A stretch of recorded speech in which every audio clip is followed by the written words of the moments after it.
What do Jim Morrison, Amy Winehouse, and Kurt Cobain all have in common? Besides being famous musicians, they're unfortunately all members of the 27 Club. And what is the 27 Club? It's a list of musicians and actors who died at the age of 27. In the primes of their career, they passed away from overdose, mental health disorders, and suicide, or substance abuse like alcoholism. Is this just an urban legend, or is there truth to the numbers behind the 27 Club? Let's find out. Here are some of the most notable names of members in the 27 Club. One of the first members of the 27 Club to always be brought up is Robert Johnson, the legendary blues player. Unfortunately, he recorded less than 50 songs, but he's regarded as one of the greatest blues players of all time. In August 1938, just a few months after his 27th birthday, Johnson made moves on the wife of an owner of a roadhouse where he was playing, drank from an open bottle of whiskey he was offered, and died 3 days later of strychnine poisoning and pneumonia. He's buried in an unmarked grave in Mississippi. Johnson is usually the first mention of the 27 Club in this urban legend. Usually the next mention of the 27 Club is Brian Jones, a former guitarist for the band The Rolling Stones. Brian Jones was in the band with Mick Jagger and Keith Richards, although he would eventually get kicked out of the band and replaced. Jones died at his house in England in 1969. It appears that he mixed alcohol and drugs and then dove into his swimming pool where he drowned at the age of 27. This is just a couple months after he left the band The Rolling Stones. Members of the Rolling Stones still express doubts about Jones' passing. Keith Richards himself has said, and still the mystery of his death hasn't been solved. One of the most famous and earliest additions to the 27 Club was Jimi Hendrix. Jimi Hendrix is regarded as one of, if not the greatest guitarist of all time. In September of 1970, Jimi Hendrix was staying with a girlfriend in London. Allegedly, Jimi took some sleeping pills, although no one knows how many. The drug was Vesparax, a strong barbiturate. Just a month before this, Jimi had actually been caught with heroin and hash, but he had been known to use barbiturates in the past.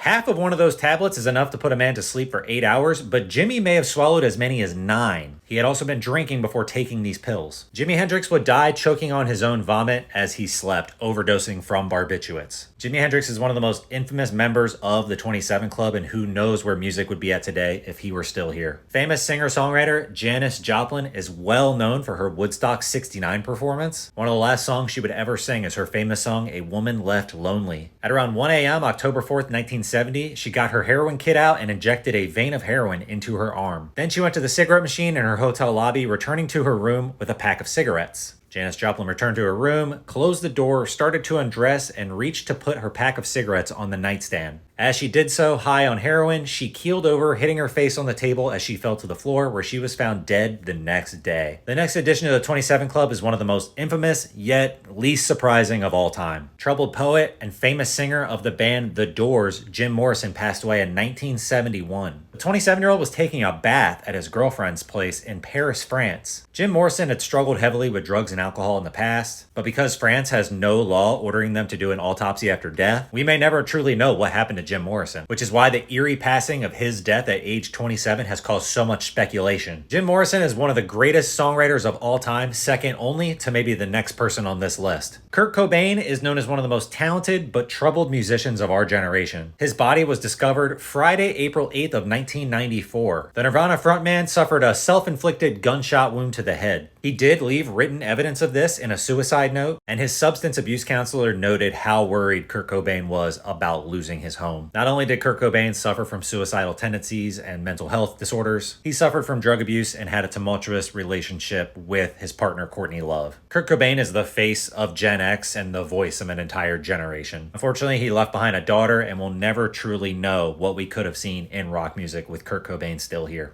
Amy Winehouse is known to have had one of the most distinct voices and looks in music. Unfortunately, she also suffered from alcohol dependence. She also had a difficult time with her public image. Unfortunately, Amy Winehouse did not take the advice from her song Rehab, and she took her last gulps of vodka at her home in London in July of 2011. She had said that there were still things she wanted to accomplish in her life, but she seemed unable to take action. Like Jimi Hendrix and Kurt Cobain before her, she had become a prisoner of her own image. Amy Winehouse would be one of the final nails for the urban legend, the 27 Club. The 27 Club urban legend also ushered in a myth about the white lighter. The white lighter curse stems from the claim that several musicians in the 27 Club died while in possession of a white disposable Bic lighter. I'm sure some of you have been with a group of friends smoking whatever substance. When someone goes to hand you a white lighter and you refuse it, knowing about the white lighter curse. Unfortunately, Snopes published an article discrediting this theory, noting that Bic did not begin producing white disposable lighters until 1973. This would have been a couple years after some of the most notable deaths like Jimi Hendrix, Janis Joplin, and Jim Morrison. But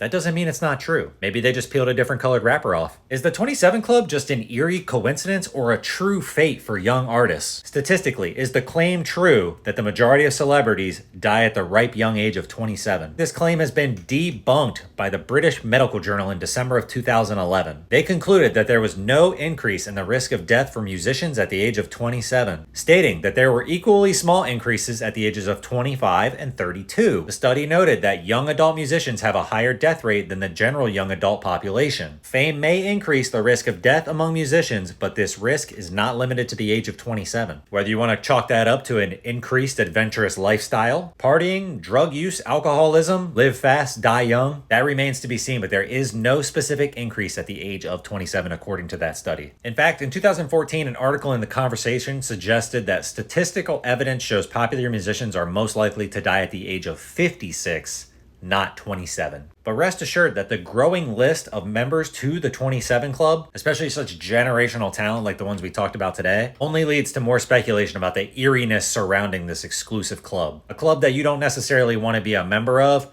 but so many famous musicians are. Let me know in the comments what you think about this urban legend.